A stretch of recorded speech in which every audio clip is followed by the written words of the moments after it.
glitches that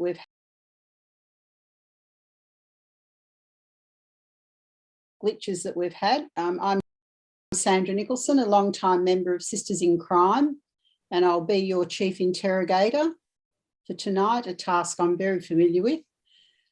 Sisters in Crime Australia is pleased that you could join us eventually for COP This. This we hope will be the last of our online events, but we are determined that we'll video events next year so that you can view them later on YouTube from anywhere in Australia or anywhere in the world. So greetings, everyone. On behalf of Sisters in Crime Australia, we acknowledge the traditional owners of country throughout Australia and recognise their continuing connection to land, waters and culture. We pay our respects to their elders, past, present and emerging. Tonight we're speaking to authors Carolyn Carter, Suzanne Franken and Margaret Hickman about why they opted to write crime stories and what it has brought to the plotting, pace and characterisation. We'll also be talking about whether the need to be accurate about the profession of law enforcement, forensic science, autopsies, gathering evidence, sounds like I'm back at work, search warrants, interrogation, adherence to legal restrictions and procedure helps or hinders the narrative. We'll be going flat out for about 35 minutes and then we have a draw for 3 lots of $150 packs of crime books for the winners. And I'm sure Carmel will send through the numbers before we go tonight. Now let me introduce the panel.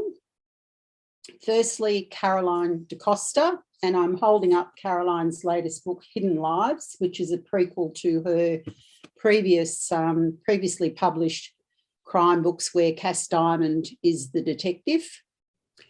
So she has 4 crime novels under her belt now, and since 2015 she's published 3 novels in the Detective Cass Diamond series, all set in Cairns. The first, Double Madness, was shortlisted for the Sisters in Crime David Awards in 2016. Hidden Lives is the prequel to the Cass Diamond series and was released by Boolarong Press this year. Carolyn's short story, Screwed, won the Kerry Greenwood Malice Domestic Award in the 2019 Scarlet Stiletto Awards, with 2 other stories highly recommended last year.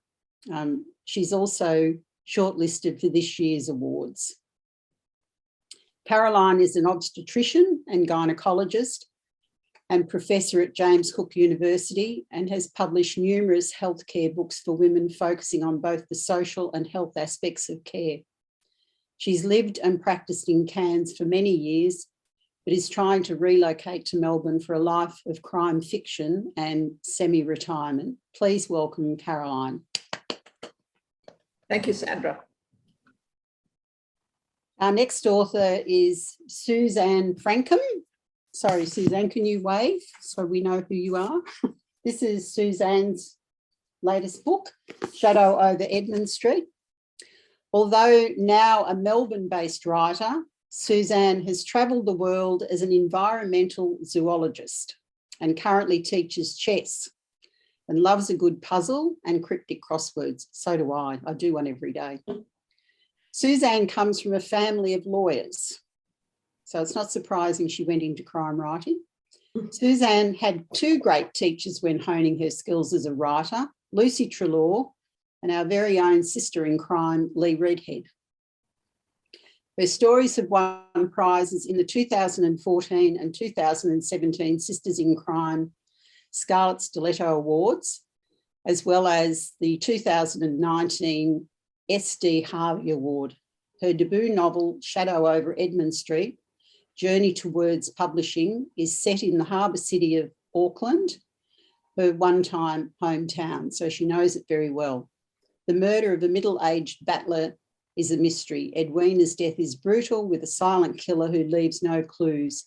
Her murder seems unsolvable until a casual comment sends Inspector Alex Cameron trawling through the dead woman's childhood.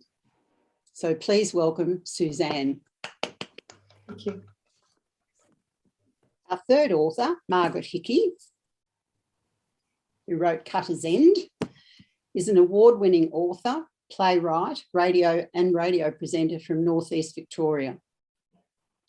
She has a PhD in creative writing and is deeply interested in rural lives and communities. She has previously been shortlisted in the Scarlet Stiletto Awards.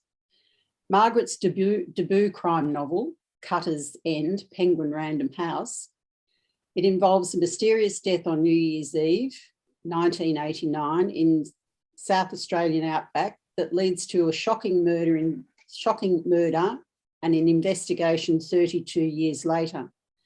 Detective Acting Inspector Mark Ariti is sent to Cutter's End just to rubber stamp the investigation, but Jagdeep Kaur, a female officer on temporary duty at Cutter's End, takes her job seriously and the cold case investigation takes on a new life. So please welcome Margaret. Thank you. Now, I have to say I thoroughly enjoyed reading all three books, and just a warning for people who are going to read them, please don't read them if you've got somewhere to go or housework to do. I could show you what my house looks like now, but I'm not going to. The reason I'm attracted to the crime genre is that I really find it enlightening and educational. And thanks to Caroline, I can now identify two medical disorders, induced delusional disorder and donovanosis, although I can't look at broccoli in the same way anymore. We'll have to look for further and better particulars about those conditions in Caroline's previous novels. Sandra, I can assure you that you don't have either of them. No, I have diagnosed others though, Caroline. Yes. At our virtual consultation, I can say this with authority. Yes. It's interesting when you read something and you look at someone and think, now I know what you've got. Although in all three books there's a murder, the things that stood out for me were the contemporary and social justice issues woven into the stories. For example, Caroline, in your book, issues such as the refugees, racism, Indigenous issues, violence against women and children are integral to the story. And Margaret, you also include violence against women, kidnapping, infidelity, and how we handle missing persons, which is why it's being investigated 32 years later. Suzanne also includes racism, bullying, both in the schoolyard and through fear, which is also a form of violence. Also the plight of single mothers and the lack of financial support from fathers. How important. So can I just ask all three of you, and I'll start with Carolyn, Margaret and Suzanne. I'm going around my screen. How important was the inclusion of these contemporary and social justice issues to the development of the plot in each of your books? Oh, Sandra, I think it was essential. I felt that once I began and tried crime fiction writing, that I would try to include things that I'd experienced as an obstetrician and gynecologist. I think the thing about obstetrics and gynecology is that it's a bit different from other medical practice, although perhaps not from general practice. But you've got to be very aware of social and social justice aspects of what you're doing and what you're doing with helping a woman with antenatal care and putting her out into the world with a healthy baby. Because if you're putting her out into a situation of disadvantage and impoverishment and so on, perhaps racism and the various things, domestic violence, certainly, you're not doing her very much good simply by dealing with the health issues. And these are some of the topics you've mentioned have been important to me, I guess, all my professional and personal life. So I was always going to include them. One of the other issues that you spoke about that it was interesting was the plight of people who are fully trained in another country, and I'm talking about the paediatrician, Dr. Ali, who was actually qualified in London, and when he came to Australia couldn't get a job. Yes. I found that quite interesting. So can you just talk a little bit about that situation? Yes, well, that's quite common, and I've practiced in regional Queensland now for 26 years, and there are many people who come to work in regional Queensland who are highly qualified, but they only get the job because it's an area of need. Now, I find it a wonderful place to work, and it's very satisfying and rewarding to work here, and you can make a huge contribution and you can have a wonderful life here. So I'm always surprised that we're an area of need. But Dr. Ali he's totally fictional, but he does represent the kind of practitioner that we have seen a great many of in regional Queensland. You also talk about Indigenous issues, but you actually go back in history and talk about Indigenous issues, and it's I'm not saying you're probably alerting the reader to what happened back then and maybe some form of redress today. Yes, that's right. I've mentioned a story, and I put it in the preface, and it's a well-known story in Far North Queensland in Cooktown about the woman of a fisherman, a white woman called Mary Watson, who escaped from what are described in the historical documents at the time as she was attacked by savage black on an island, and she fled with a Chinese servant in a boiler, a kind of tank, and eventually she was hoping that this floated for a while, but she eventually died. And that, of course, was very tragic, but it was followed by a huge massacre of the Aboriginal people who had been on the land, on the mainland and on the island, which was sacred to them. Numbers are not known, but possibly 150 were massacred. And the history up until very recently only told about the death of Mary Watson and her child and the servant, and nothing about the recriminations. And I was quite keen in this story to set the story right. What I've written is totally fictional, and with the agreement of elders who now live on the land, but just saying, look, this was not the whole story, and really we should be looking at the whole story. Yeah, so no, I found that very interesting. So Margaret, are these contemporary and social justice issues, did you weave the plot around them, or did they just come from?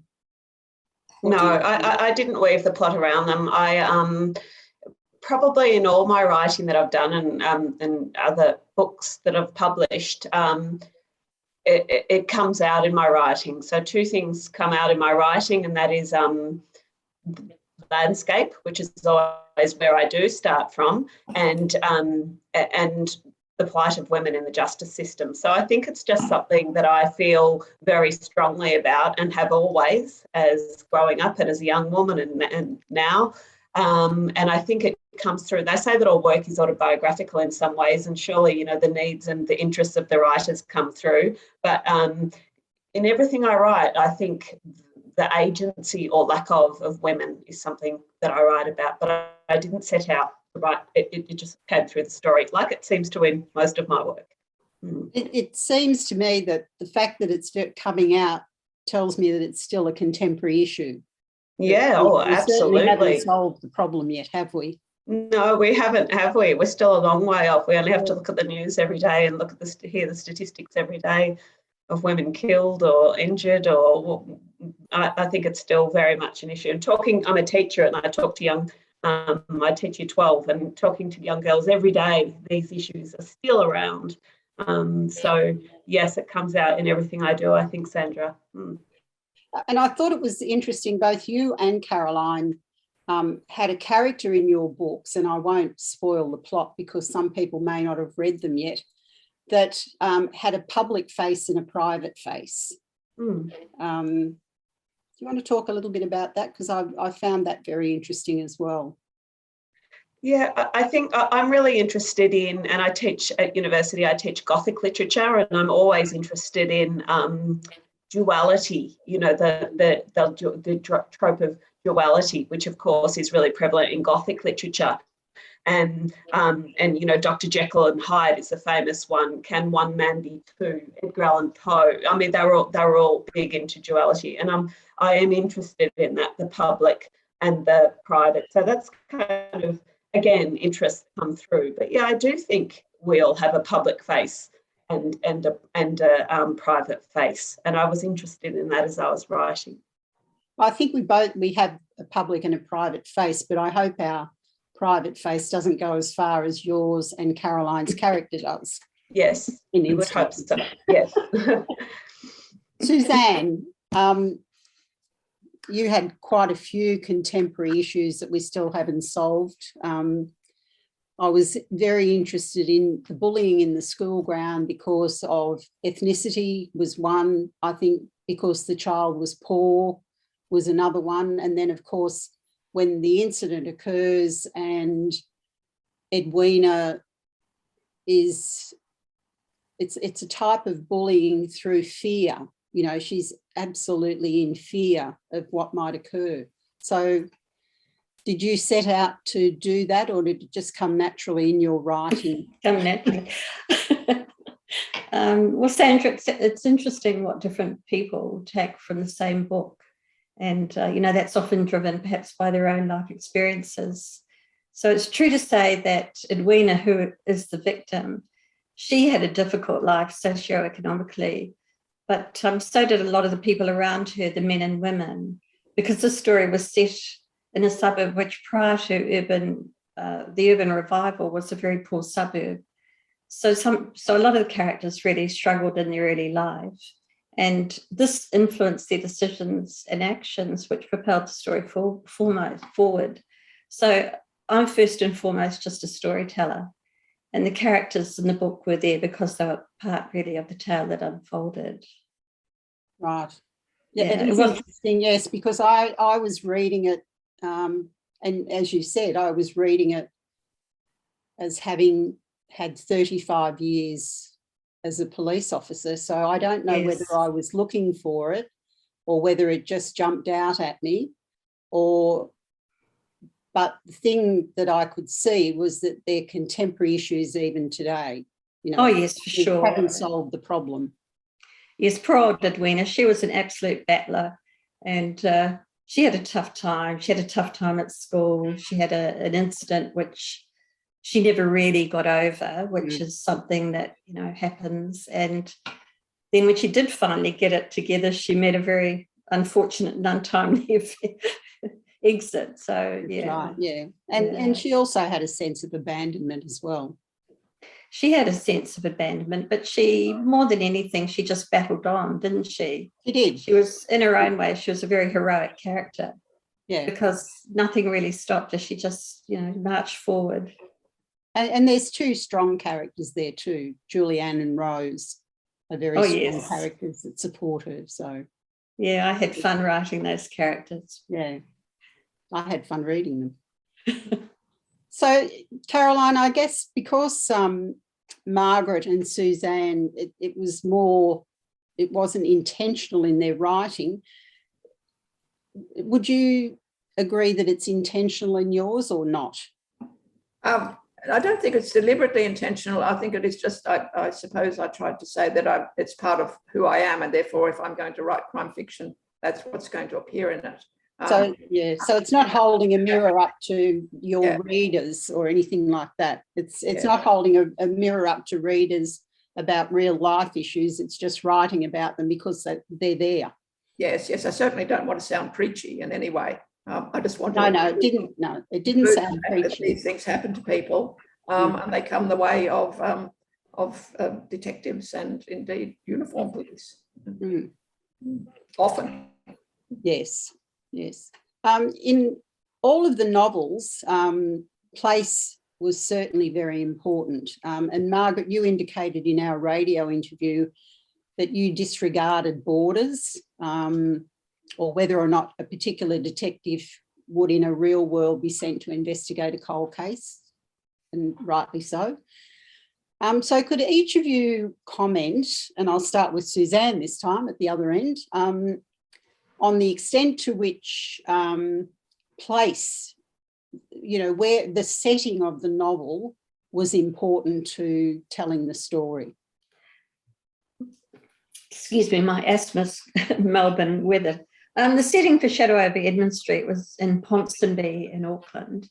It's a very old inner city suburb which has undergone this sort of massive urban renewal. So the crucial elements that were important were urban renewal, it was close to the water, and it was close to the city. These factors influenced the characters in the book, in that we see that some of them had ties in the suburb which went back generations. Some were battlers like Edwina, and some arrived later as part of the inner city renewal, bringing with them all the money and that different way of life, gyms, cafes, restaurants, all that sort of thing. To this extent, really, the book could have been set, for example, in Balmain, where we lived. In fact, I thought about setting it in Balmain for quite a few months. And then in the end, because the characters and the stories resonated with me very loudly in Ponsonby. So in the end, I went back and set it in Ponsonby. Okay. Margaret? Yeah. I think your setting was very important to the story. Yeah. Landscape is everything really when I write. That's my PhD was on depictions of landscape in Australian literature, and it's something I'm always so interested in. And I've always lived in the rural area. I'm living in a rural area now, and I spent a lot of time up and down that Stuart Highway hitchhiking as a young girl and working in pubs in the outback. And I always knew that I'd like to set someplace there in that amazing landscape, that really wonderful desert landscape that is so much richer than perhaps you first think when you're first driving through. There's a lot there that first meets the eye, I think. And it was wonderful. It was wonderful to write up and down the Stuart Highway. I really enjoyed it. And a good place to hide a body. Great. Well, actually, it is and it isn't. Yes, yeah. There's not a lot of gullies or ditches or things, but a good place for evidence to go missing, certainly. Yes. Yeah. And Caroline, Rookwood Island was very important in the story and Cairns. So was that intentional? Was the place very important to you? Yeah, well, Cairns is very important to me, and was when I began writing about cast diamond. Cairns is a wonderful place. I've been connected to it for almost 30 years. So it's a small city, but it's also divided up by sugarcane farms because they're on floodplain, and it's surrounded by rainforest. And rainforest is wonderful for hiding not only bodies, but evidence and anything, live people who want to get away from it all. And then we have ocean, and we have out to the west, well, first of all, we have the mountains, and then arid country that is not desert, but it is very unforgiving. And I've used all these very much in the stories that I've written. And I cannot imagine putting cast diamond or the people in the prequel, anywhere else. I've invented the island, but it's based, I suppose, on real islands which are off the coast here.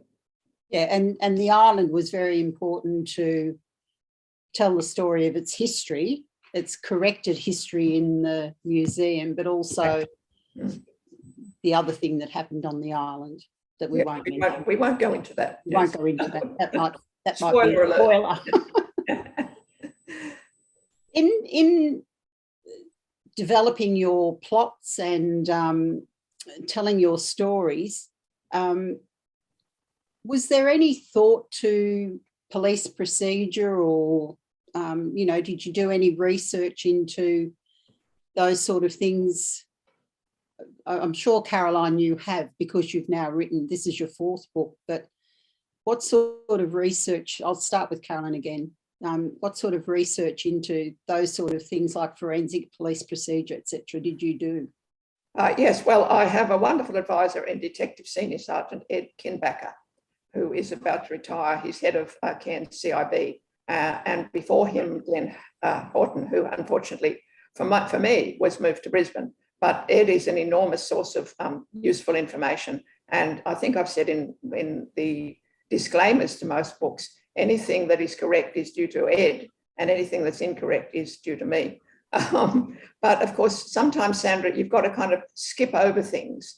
I know one of the things is it can take a very long time to get an autopsy, and then an even longer time to get the autopsy results. So I can't, as a writer, I can't wait for weeks and weeks for the results to come back. I've got to have it the next day, or the toxicology results. Yes. Or the other thing that Ed told me, and I specifically asked him, look, I've got Cass, she's a bit impulsive and she goes off doing things by herself. She hasn't got anybody else with her when she's asking people, is that all right? And he said, yeah, he said, we call it off the reservation, and it's a good way of solving cold cases.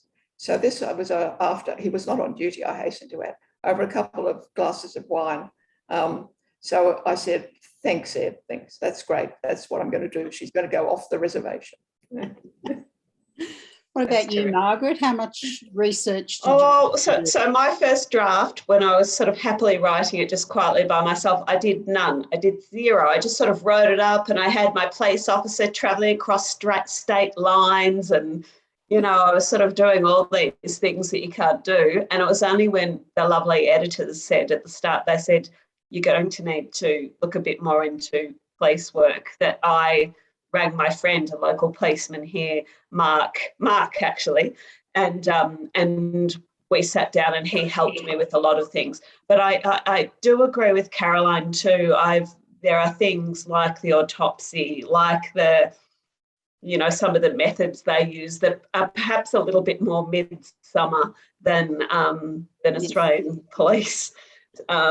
But I did have to go back, and I'd made quite a few errors. It was actually a big part of what I had to do in the structural edits was on the police, the things that police could or couldn't do, that sort of thing. And still, as Caroline says, there is license, fictional license there as well. But those sort of basic things like titles and that sort of stuff, I had to ask. I had to do some work. Yeah, I had long conversations with people at Cooper PD Police Station too. They were just people are so generous in their advice. I'm always blown away by it, and police are just terrific for that sort of stuff. They're really happy to help. So I was very fortunate. Very good. And Suzanne, you come from a family of lawyers. So how did you go? Well, my problems really started before I wrote the book, in that I didn't want it to be just from one point of view. So I actually used 3 points of view. So there was the police investigation, which you see through the eyes of Alex. And then there was the local neighbourhood investigation, which you see through the eyes of Rose.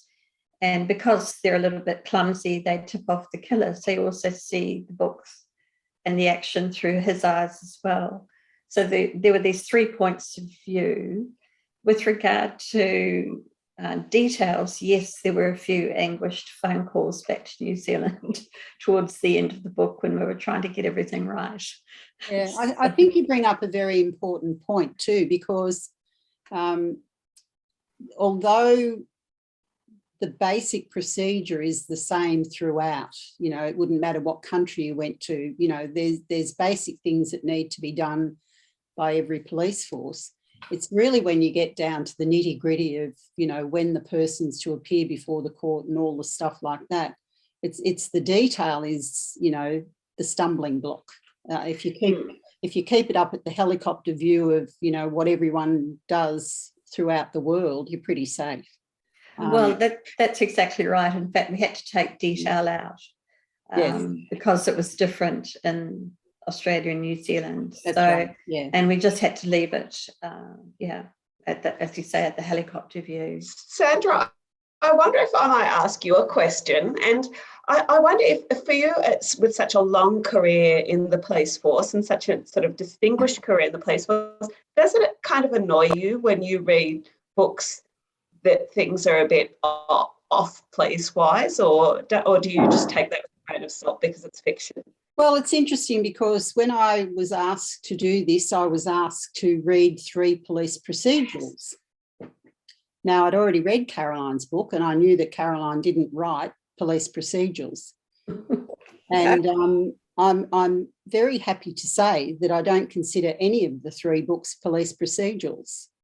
Because if they were, you're right, I'd probably go, you can't do that, you know, that only happens on Midsummer Murders. But I didn't feel that, even with the Margariti crossing borders. I mean, we do that. We do that. Okay. With permission. We certainly don't just, you know, go into someone else's area or someone else's state, but we do it. So, you know, it's, as long as it's written correctly and that we've got permission to do it, then it's fine. So, okay. All right, I better keep moving because we haven't got much longer. Carolyn, particularly in your current book, you've had to develop a backstory for your characters. So a question for all of you, because you're all moving on to other books. I mean, Carolyn's already written her 3 and now we've got the prequel. How do you develop the backstory for the characters? So are they an amalgam of people you know, you've come into contact with, or do you start with a clean sheet and it comes to you as you develop it? And I'll start with Suzanne this time. Well, I think as I mentioned to you before, I'm a bit of an insomniac, Sandra. So my characters tend to be 2 a.m. inventions. And over a period of months and years, the backstories increase and grow. So that's pretty much how they come about. Right. Margaret? Yeah, mine are pretty organic. I mean, I sort of think of, I like writing characters that I like or that I could be friends with or have traits that I like. So I suppose, you know, I've got 3 teenage boys and a husband and 2 brothers, and a lot of the traits probably in my main character come from them, I suppose. But certainly it's pretty organic. I go for lots of walks in the bush and I think about the characters and what I'd like them to do and what I wouldn't. But they're certainly not set on any one person in particular. So I guess what you and Suzanne are both saying is that the character develops as you're writing the story. You don't. I think so. You don't map out, you know, from birth to whenever before you start. Okay. They can certainly take on a life of their own as you're writing. Definitely. Yeah. So you might have. Yeah. I was thinking of Margaret saying she had 3 sons and she bases some of it on those, and that character would change depending on what the boys were doing that day. Yes, who's fighting with who, who's doing something, yeah. So, Caroline, how did you, in your prequel, how did you develop the backstory for the characters? Well, I already had it in my head, Sandra, quite a lot from writing the Cast Diamond novels. But I find the same thing that Suzanne's just mentioned, which is when I sit down to write something, I find it almost, I'm there being fed the story as if I'm reading it almost. I'm learning. I'm thinking, no, she wouldn't do that. No, she'll say that. Oh, I know what she would do. And I think I don't have to, mostly I like the characters, but you don't have to like them, I find, so much as identify with them as people that you have to cope with. And I don't think you can possibly write characters without basing them somehow on people that you have known in some way, even if you're doing it subconsciously. I was very conscious when I wrote the first Cast Diamond novel, Double Madness, that I was, as a white person, choosing to write about an Aboriginal woman detective. And I worried a lot about whether I should do that. But I felt that I have spent a lot of time working with Aboriginal women in many ways, but particularly in professionally. And I wanted to write about a woman who was smart and beautiful and hardworking and so on, to say what I felt about this woman. But she was not based on any woman that particularly that I had ever worked with. No, and I felt that character was more about the type of person she was, and that her Aboriginality was, it was really secondary. I mean, it certainly attracted some bias, but being a female probably would have attracted the bias, and particularly a strong female. So yes. That's how she's turned out. Sometimes I see Cass in Cairns. I see her sitting in a cafe or running along the Esplanade or something. And I think, that's what she would be doing. I'm very conscious that I've never given her any country. I've never said exactly where she came from because I don't have any country to give her. And all I can do is talk about her as a person and as a detective. Yeah. So there was an author, and the name escapes me now, who said that every character in a book and every place must add to the story, otherwise they shouldn't be there. How do you make sure, and I guess it might be in going back and, rereading draft after draft, but how do you make sure that every character and every place is connected to the story or develops the story in some way rather than, I'm interested in what you said, Caroline, that I will recognise Cass in Hidden Lives when I read the fourth book. Yes. So now I'm going to go back and read this and look for her again. Yes, she's hidden there. Yes. Yeah. So how do you make sure that every place you mention, every character you mention actually adds to the development of the story? Well, I think you need to have a good friend or several good friends, and I'm very lucky to have some, one of whom at least is watching this, I think, who will read critically and tell you what you have done, what you need to change in this. And when I wrote the first Cass Diamond, which was Double Madness, I actually killed off 4 people in the course of the story. And my advisor, who at that time was heavily involved in the legal profession, she said, "You've killed too many people." So I went back and I saved one, and it turned out that she was absolutely right, and that character had to be quite a bit altered towards the end of the book, since he was still alive. So you need a good friend. Margaret? Yes, I think you need good friends too. I have, and my husband is, he annoys me actually because he, for lots of reasons, but when he reads my book, he's really critical, and he sort of reads the first page and says, "That doesn't sound right," or "Why would you say that?" Or "No bloke would ever say that." And it kind of, we get cross and we sort of have a little fight about it. But then I go back and read it and I think, he's probably right. So he's usually my first reader. But then I have a group of friends up here, and 2 of them are farmers, and one's a fitter and turner, and one's a lawyer, one's an artist, and they are so wonderful. They read my book, and they're pretty they're not afraid to be critical. So it's good we're all still friends. You need honesty. Yeah, they're honest, yes. Suzanne, sometimes too much, but I still like them. Suzanne, who reads your books, or how do you ensure that every character and every place adds?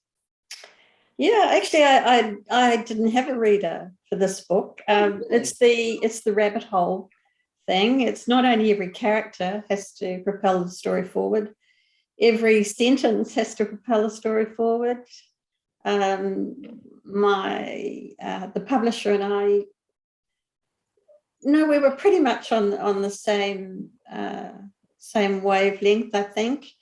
Perhaps what I saw occasionally is texture. She saw as the rabbit hole, but it was, she was tough. It was a tough edit in the end, but everything has to propel the story forward.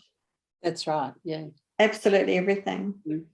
And I think as a reader, you pick it up if it doesn't.